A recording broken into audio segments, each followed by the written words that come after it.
Hey everybody, welcome to the Social Exchange Podcast. My name is Zach Rhoads. Today I'm speaking with Dr. Stanton Peele. Stanton is a psychologist, an author, and a true pioneer in the field of addiction and social psychology.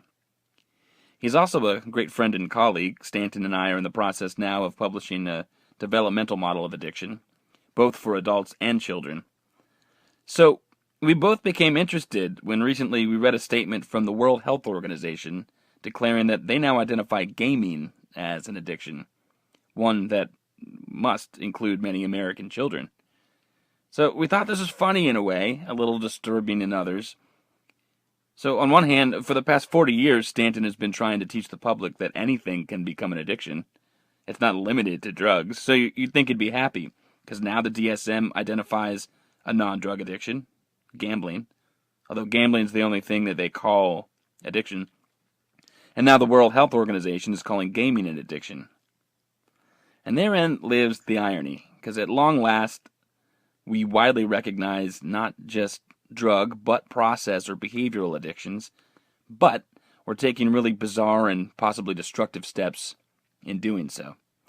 So Dr. Peele and I thought we would take some time to tell you about our thoughts on behavioral and process addictions like gaming, and the way we approach such problems. We talk specifically about Stanton's Life Process Program, which is a non-AA, non-12-step program for people involved in an addictive process, whatever the severity, be it to drugs, alcohol, gambling, eating, pornography, sex, whatever. I work with him in that program, which makes it easy to have a back and forth in that respect for both of us. And we also talk about how our approach in addressing addictions relates to our developmental model and our developmental approach at dealing with kids and adults. And given the current hype, we talk a whole lot about gaming in this talk. Gaming addiction, and what that even means, and the best ways to address the problem by our way of thinking. We know that talk of addictions to gaming and technology even is a hot topic in the news right now, and it's bound to get even more media attention as time goes on. And there is bound to be mythology and misconception and confusion to go along with it, so we hope that we can help you clear up any confusion about this phenomenon and give you a feel for what our work together looks like. If you would like to know more about the Life Process Program, which you will hear more about in the talk, you can go to lifeprocessprogram.com, and you can find that link and relevant information in the description below the talk. You may also check out links provided to some of Stanton's books, one of which is called Addiction Proof Your Child, and you can find that in the description as well. Now enough from me. I hope you'll enjoy my talk with Dr. Stanton Peele.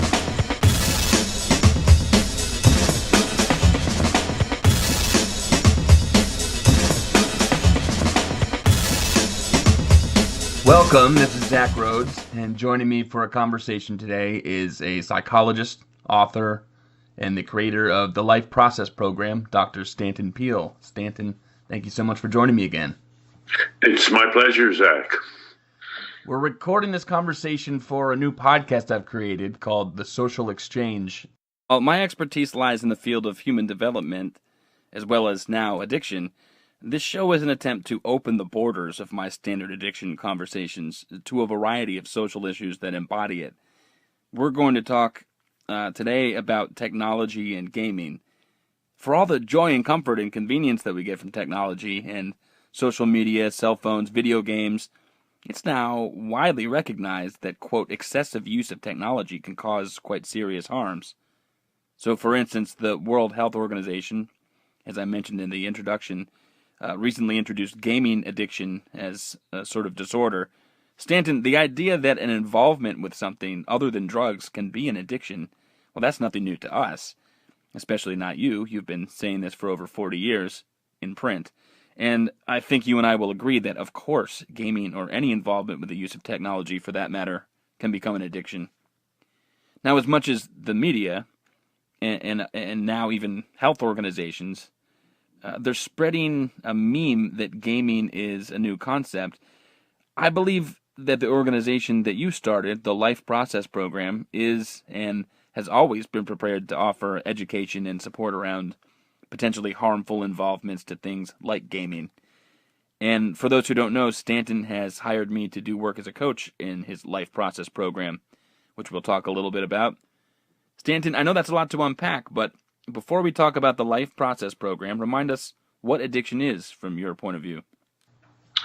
Well, starting back with love and addiction in 1975, Archie Brodsky and I identified that people become addicted to an experience.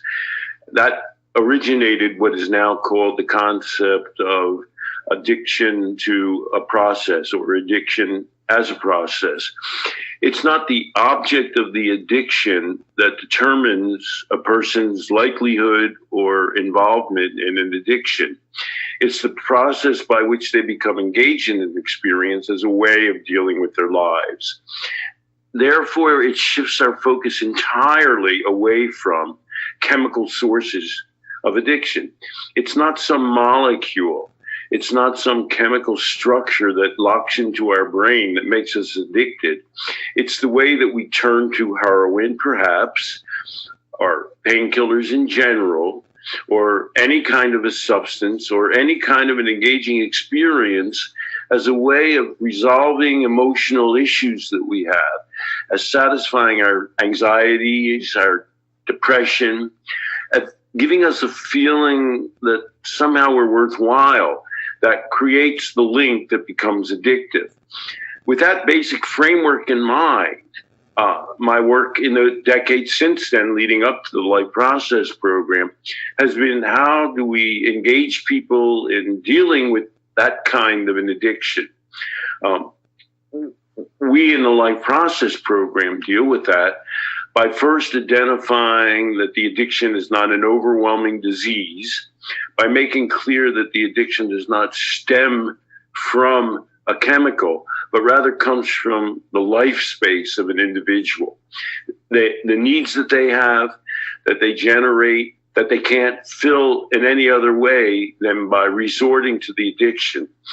So our definition of addiction is any kind of an experience or process in which a person becomes engaged in order to fulfill emotional and identifying self needs that has the kickback effect of detracting from their ability to deal with the rest of their life, so that they become more and more dependent on that activity or experience, is or can be an addiction.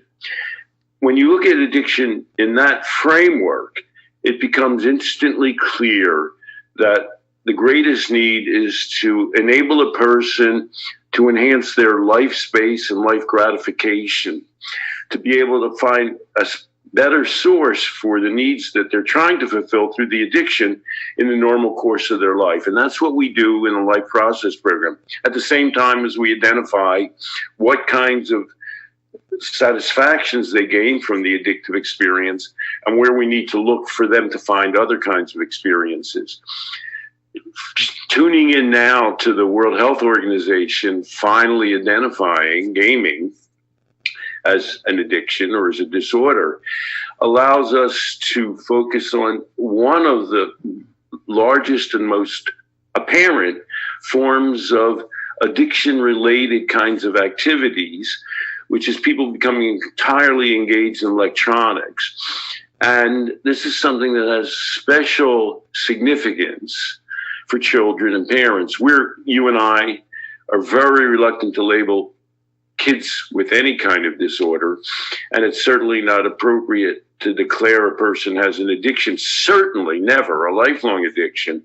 But we can see, and parents are highly concerned about children who are so tuned into games that they become incapable of dealing with ongoing life issues, making friends, going outside and exercising, to the point where it detracts from their schoolwork.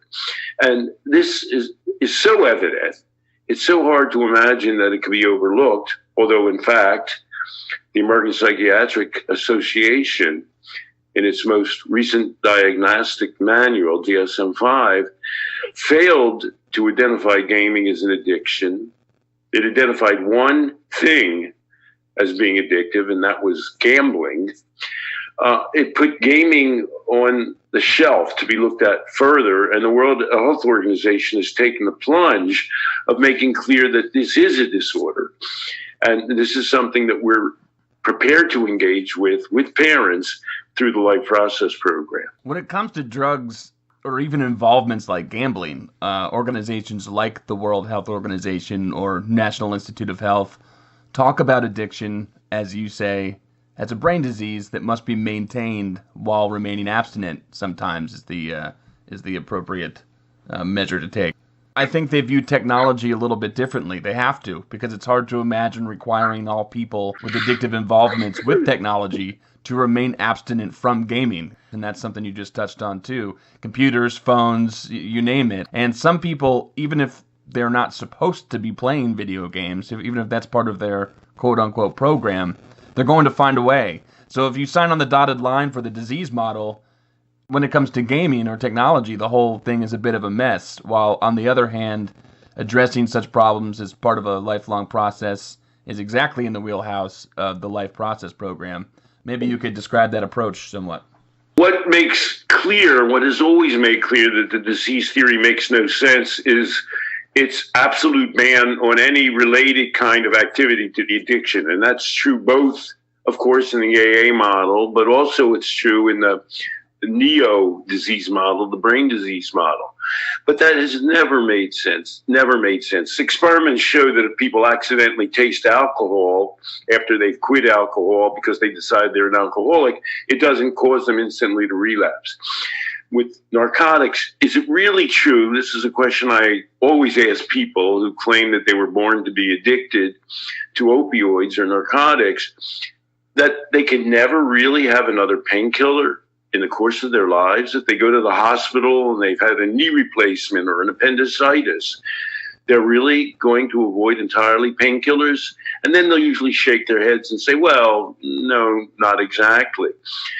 With other kinds of activities that are recognized as process addictions, and by the way, the Life Process program and you and I, Zach, we don't call certain addictions process addictions as though that's a different kind of addiction. Right. We mean all addictions break down to that fundamental process by which a person turns to an experience to fulfill basic needs in a way, including feeling okay about themselves, in a way that detracts from their ability to generate those kinds of feelings on their own. And in areas like food addiction, shopping addiction, gambling addiction perhaps, and certainly gaming and electronics, the possibility of absolute abstinence is ludicrous. It's not desirable. It's not possible. It's crazy. And people recognize that, and they try to manipulate the concept of the brain disease so as to make it possible to accept this large add-on to the disease model. That when your life space changes, when your sense of yourself changes, when how you view the addiction changes, when under varying circumstances you encounter the addictive episode or experience again, now you'll be able to manage it in a sufficiently positive way. Of course, that's doubly and triply true when the person we're talking about is a young person, a child especially. Things that are overwhelming that people can't deal with as children, they come to grips with as they mature, as they get a sense of themselves, certainly later in life when they become a stable adult. And that has to be the truth and the case with electronics and with gaming. And I know you have come to this same area from a different direction, working with parents and children. You've had to identify for the parents what to do with a child who becomes preoccupied with gaming in a way that doesn't rule electronics out of their lives entirely. Right. So I wanted to share something with you that was, I have notes that I wrote for a group of parents from about 6 years ago. So this is before you and I met, before you helped me realize that the process of development has a lot to say about the process of addiction. In many ways, they are inextricably linked. So I have this little list of, suggestions or urgements that I've made for parents here that I think are interestingly tied to this concept. And so I'll go through them. And this list has to do with gaming. So parents asking me, hey, my kids are over involved with things like video games or technology. What do I do? I had no concept of a disease. The concept of a disease had never even been introduced to me. So this is how I sort of came up with it intuitively. The first thing I told parents to do is acknowledge the benefits of the technology. So if your kid is, quote, overusing it, some sort of technology, and you think it's become something of a problem, I say keep an open dialogue with your kids about their general needs and wants and goals, and ask, how do you use technology to your advantage in that respect? Be honest about the positives that the technology gives. How would that relate to the Life Process program and kind of a step to... Well, as you know, being a coach in the Life Process program, if you don't think of an addiction as a brain disease, the first question you ask is, why is the person, why are you, the client, engaged in this experience? And the quickest way to get to that question is to say, well, what does it do for you? Why do you do it? You can even put it as, what benefits do you get from it? They're seeking something from that thing. And of course, when you talk to a parent, you can get them to reflect on what is it the child gets from that experience. It's not magic. It's ironic that something that we label as being a modern science and claim the brain disease as an example of is so magical. Well, they just become addicted to it. They're born that way. They have a gene that makes them, which makes no sense whatsoever with gaming. And so in your logical, rational, problem-solving approach with human beings, including children and parents, you came to exactly the same place that we start out with in the Life Process program by rejecting the inanity that people have a disease that makes them addicted to something. By the way, I think that one reason that we have not historically called things like gaming or involvements with technology addictions, and why I'm still hesitant to call it that, is because as a child, you are dependent on your parents or adults for a number of things, including navigating the process of life. So when I say to something about gaming to parents, first acknowledge the benefits, I don't get pushback like I might get pushback if I ask them to, say, acknowledge the benefits of some sort of drugs or smoking or something like that. Because one of the reasons, I think, is because parents know that asking a child to be completely abstinent of something like playing a video game or being on technology, as you said earlier, is ludicrous, and there's almost no way to navigate that system. The second thing that I tell people to do, once you've opened that dialogue and created a relationship, just acknowledge that, hey, you're not crazy. Obviously, you're getting some sort of benefit out of this process, is to clearly but collaboratively set limits, because that's what parents can do. So set limits on technology. Kids are dependent on us for about everything, including boundaries. And we often ignore this with respect to social media, but we shouldn't. How would you say clearly and collaboratively setting limits ties into the Life Process approach? Well, at first I want to identify how you and I are working on a developmental model of addiction as applied to both adults and children. And the development model is so obvious with children, although it's often being rejected now, where people are sent to AA. Well, for example, Drew Barrymore identified as an addict when she was 12 years old, and now she's a famous actress and Hollywood producer. But when you're dealing with a child, you recognize that they have the ability to develop beyond where they are currently. And so that's something that has to be imported, as you described, when you're talking to people about addictions, like the idea that they're seeking some kind of and getting some kind of a benefit from it. And another thing that comes naturally to you from your developmental approach is collaboration.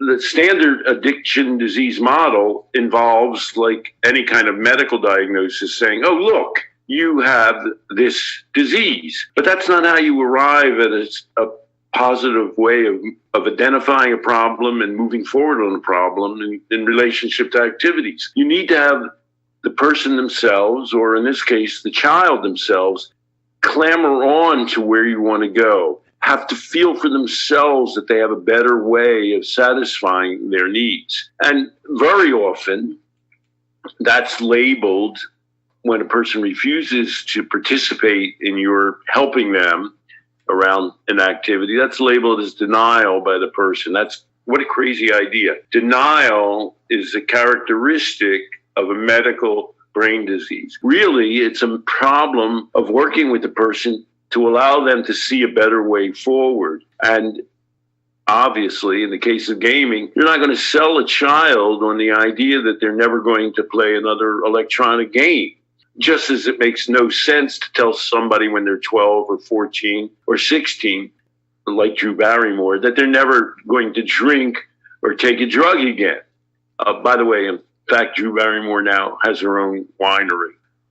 Instead, making people realize that this is something that they can encapsulate in their lives, that they can control, certainly when they're young people, certainly with an activity like shopping or eating or electronics that they're going to have to incorporate into their lives, that this is something that's got to be managed within boundaries. And in our work, both yours and mine, with children, where the approach that we're describing might strike some people as being entirely permissive, you're not ruling out drinking or even drugs or games from the person's life forever. In fact, we're a little bit old-fashioned in terms of setting values and standards that include responsibility and boundaries. These are things that human beings, certainly young people, need to incorporate in their lives in order to manage powerful experiences that we're all exposed to, like electronic games. I think there's somewhat of a discussed feature, and maybe it is actually a bug, not a feature to us in some respects,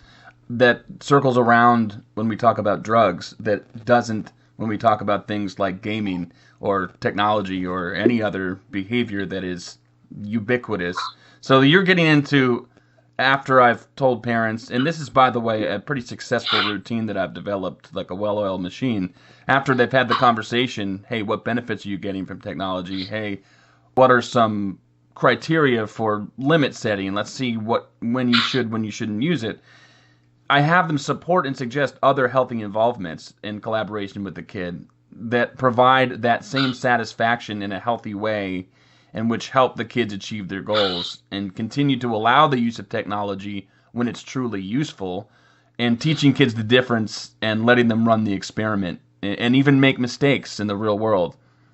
That kind of collaboration is an exact description, of course, of motivational interviewing and of how we approach situations with clients in the life process program. After we ask them what the benefits they achieve are, we never label them. We don't have the job of telling them they're addicted or that they're an alcoholic, as the case may be. We ask them, tell us what kinds of problems you're encountering in life and how are those linked to the drug or the substance or the activity. And then we ask the question collaboratively, well, what directions can we go in to reduce, limit the kinds of problems that you're experiencing? In general, they're going to involve less use of something, less resort to something, and more exposure to positive kinds of alternatives. That's so clear in the case with parents and children who are using games as a refuge in life, as a turning away from other kinds of things, that the parent sees that pretty quickly, and even the child knows that. Even a child recognizes that they would be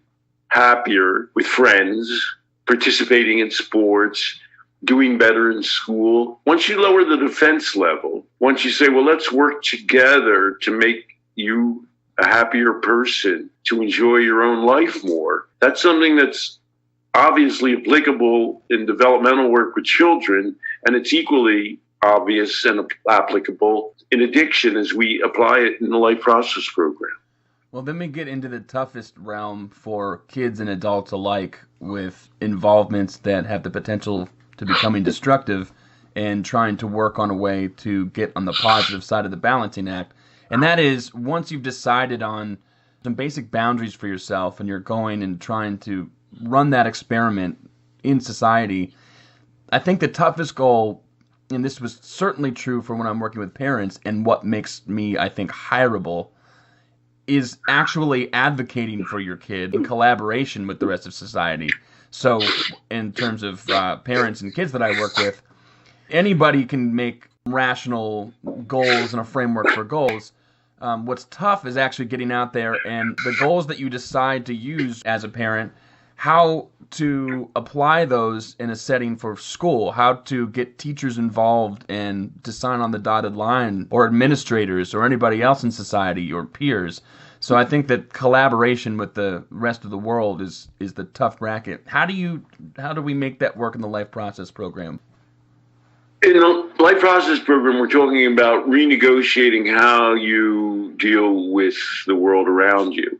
You're describing the same process with children. Once we identify what that is, it makes it clearer what needs to be done, but it doesn't make it simpler. And for one thing, we need to encourage people and give them the confidence that they're going to be able to do that. Once again, that's something that's clearer, and in a sense, it's more evident and easier with children to identify that as being the problem. But your problem often, and I'm aware of some of your cases, is in dislabeling people. Once children have this kind of identity, not only a label that's been applied to them by other people, but they start seeing themselves in these terms on their own, their ability to exceed the boundaries becomes so much harder. They explain to you why they can't do something. Well, I have this disability that means I'll never be able to learn something, or I'm too nervous to deal with people or the world outside them. It's not our job, of course, to argue with them. It's our job to encourage them and to lower their anxiety levels so that they can actually start, like you described, experimenting with life and starting to get real and positive feedback. So that kind of negotiation is something that with a child, I know from cases you've dealt with, you often have to be their advocate to the world. Occasionally, sometimes even with parents, negotiate this strange deal of explaining to them, well, your child's not really forever limited. Your child isn't really totally identified by this label or this disorder. There's something that goes beyond that.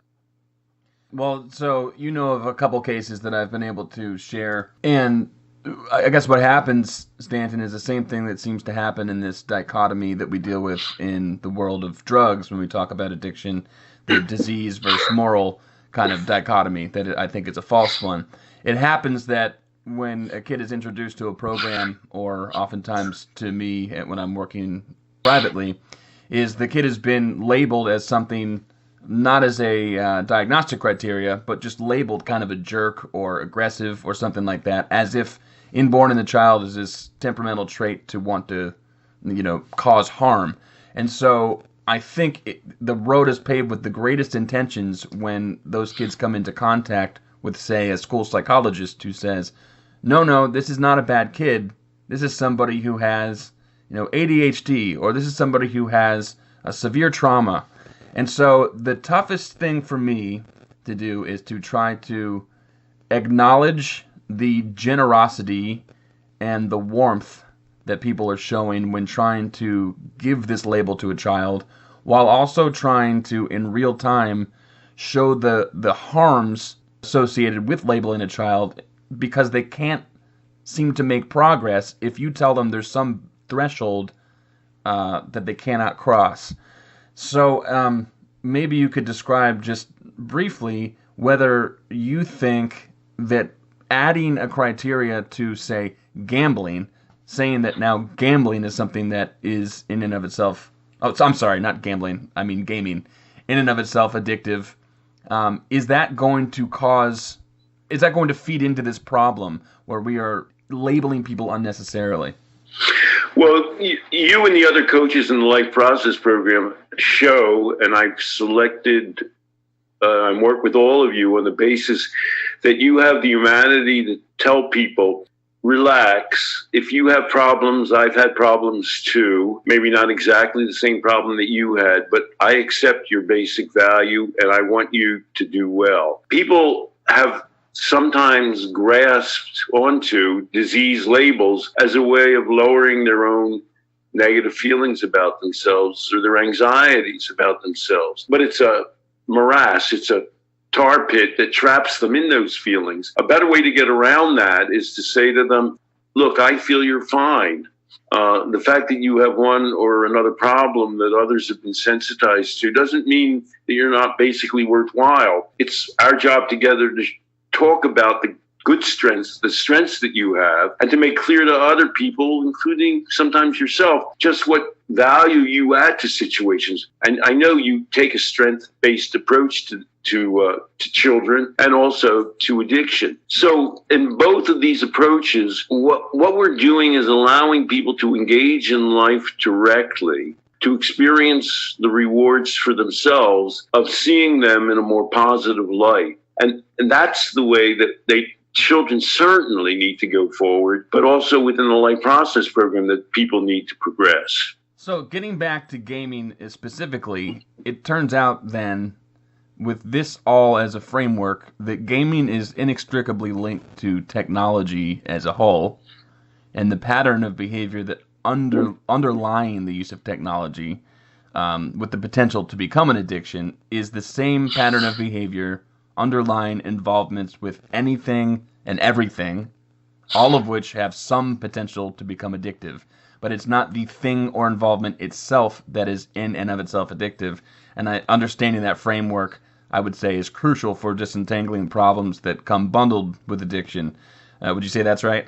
Yeah, I've noted DSM-3, the Diagnostic and Statistical Manual of the American Psychiatric Association, in 2013, had these great publicized debates about what should be called addictive. They rejected sex and love relationships as being potentially addictive for reasons that are just kooky. They claim that people don't show their correct brain waves when they claim to be sexually addicted, even if it engulfs their lives in a totally negative way in their involvements with others. They decided one single human activity can be addictive, other than involving substances, and that's gambling. And they put gaming on the shelf for the World Health Organization to bring it off the shelf and say, well, look, this can be addictive. The whole enterprise of saying this is addictive or this isn't addictive, it's just psychotic. It just makes no sense at all, because we all know many people who take painkillers or who drink who don't become addicted.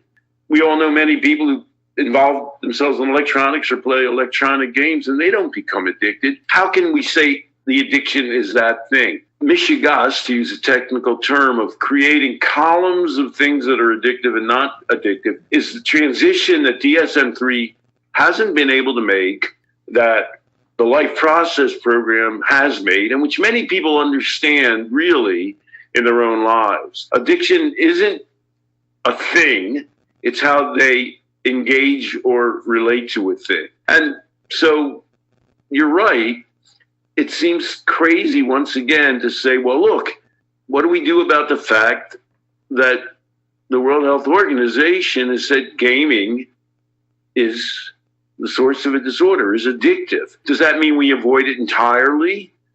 Of course, we don't avoid alcohol or painkillers or opioids entirely. The answer then becomes, how do people manage and set boundaries for that relationship? How do people approach these things in a way where they're not so afraid that it'll totally overcome them, that it makes it more likely that it'll overcome them? And how, and this is the complicated question, obviously, it's a can of worms that's been opened up. How do we enable people in the world and young people today to find that there's enough satisfaction out there for them that they're not inclined to become addictively engaged with sex, drugs, alcohol, games, shopping, or any of those potential addictive involvements? And if I had to give one quick answer to that, if there's one ideal that parents and adults, teachers and counselors should shoot for, it's to have people be mindful, awake to the here and now. And I know you've developed a mindfulness program with, in fact, one of your young charges or clients, where people welcome newness and novelty and challenges and look to the world as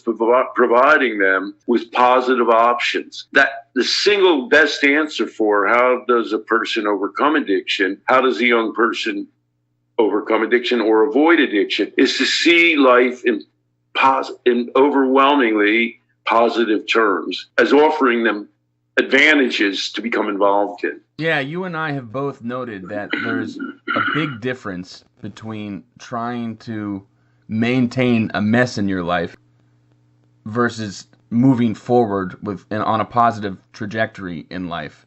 So the Martin Seligman quote that I've seen before and I love is that when we're in bed at night thinking about what we want for ourselves and our loved ones, we're not thinking about how to get from -3 to -2. We're often thinking about how to get from 2 to 3. And so that comes into play here. I think we should put it on the table when we talk about an interesting phenomenon of technology in general. We are now at a moment in history where we are all engulfed in social media and technology, and perhaps this is a talk for a different time when we have more time to get to it. But it does open the question, what then do we do when there's something like social media, iPhones?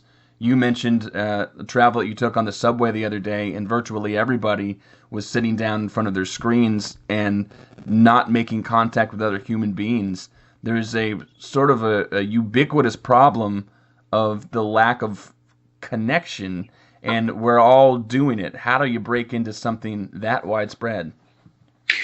Well, you and I work with individuals and sometimes potentially groups, and just to identify the fact that something can be addictive, and that doesn't prove it's inevitably addictive, and the alternative is to find satisfaction in life, is one way to go. But your new program, your new podcast is geared towards looking at the larger social context. And the question becomes, what do we do in a world where so many people have so few intimate contacts, are so little a part of a community, that their iPhone becomes their window to the world, their best way of communicating feelings, and sometimes with other people? I actually have the annoying habit of talking to people in the street and on the subway. To me, it's a great laboratory, and it's a great opportunity to just meet people that I wouldn't ordinarily meet. That didn't used to be such an uncommon activity. By the way, somebody actually did an experiment on the Chicago subways or elevated trains, where they said, talk to the person next to you, no matter who they are, no matter how unlike you they are. In these kinds of experiments, you usually get a significant difference where 40% of people said, I had this reaction, and 20% of people had a different reaction in a different circumstance. Every single person in that experiment who talked to somebody on the subway next to them reported that it was a positive experience. Human beings are social animals who yearn to be in contact with other people. What do we do with a world where that increasingly becomes channeled into an electronic device? And people are now becoming alarmed at what's been evident from the start, that iPhones are incredibly engulfing of people's entire lives.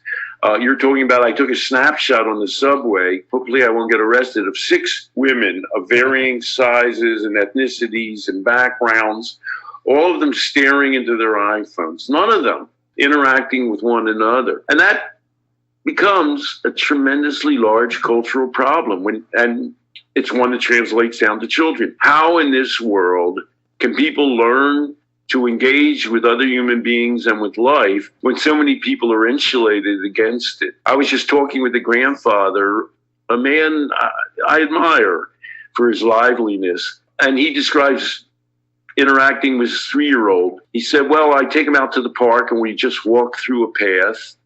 Or when I'm in his house, he lives in Cleveland, I take him out for breakfast. What simple, silly activities those are. But all of them, both of those, involve being engaged in the world in an outward-looking fashion where you're going to interact with other people and encounter new things in a protected environment with his grandfather in a way that the child learns brings satisfaction to them. That's an immense question. We're not going to solve what Apple itself is now recognizing as the iPhone addiction problem without making some dent in society's ability to allow people to find community and warmth and interaction with other human beings. Those are experiences that can't be replaced, that we have to think about on a societal level. Yeah, I get worried about starting to get too specific with labeling addictions to things like gaming or offshoots of a larger technological and social problem, just for the very reason that because when we talk about this whole thing, we have stuff like social media, Twitter, Facebook, and instead of being like a text message, you used to have that phone that you could call somebody or you could send them a text, and texting wasn't so engulfing because that at least was like a one-to-one contact, though it's passive. Now it's you are one to many, and your incentive is not to be social in the way that human beings are social. So nobody in their right mind is going to say, though, that the answer to this is to take away all iPhones. It just is an inherently failed enterprise if that's what you're going to try to do. And to be frank, I hope that people are listening in to this show and to us talking right now on their iPhones or on their devices. So it just goes to show that we need to acknowledge that there's a problem, acknowledge that there are benefits and reasons why people use technology, and even if we don't like them, we don't say the world should be this way, let's make it so. We say this is the way that the world is. How do we solve a problem, or how do we make it the best we possibly can? I think we're also suggesting a kind of a criterion. It's dangerous to only have a single criterion. You're not an alcoholic because of how many days in the week you drink, but because of how it engulfs your experience.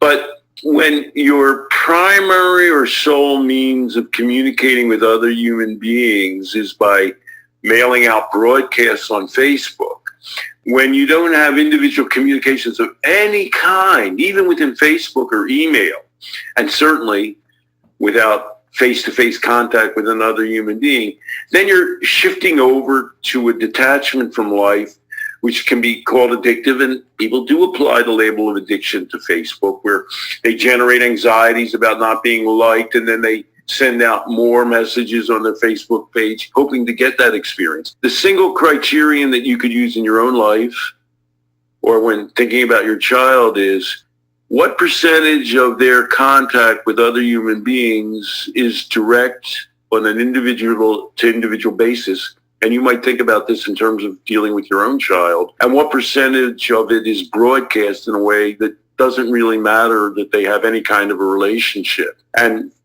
returning once again to the Life Process Program, we're extremely engaged in the idea, as you are when you work with parents and children, with the kinds of relationships that people have with those nearest and dearest to them, with how involved with others they are, with creating intimacy, with communicating their needs in a way so as to be able to escape addictive searches for meaning. In a way, all addiction and child development theory and therapy is a question of dealing with other human beings, with achieving intimacy, and with creating community.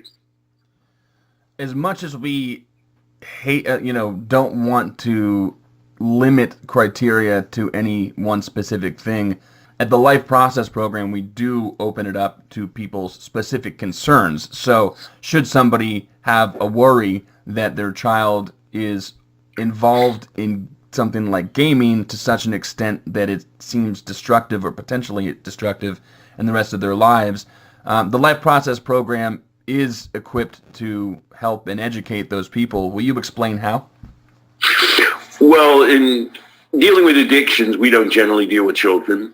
People can only sign up for the Life Process Program if they're an adult, obviously, and have a credit card or PayPal account. So we're moving in a new direction, as you describe, in dealing with gaming concerns the parents have for their children, where the children will be involved either directly or indirectly, but we're dealing primarily with parents, which you often have to do or want to do as a part of your work with children. And we then prepare them to recognize and deal with and communicate with their children, to become counselors of their own type.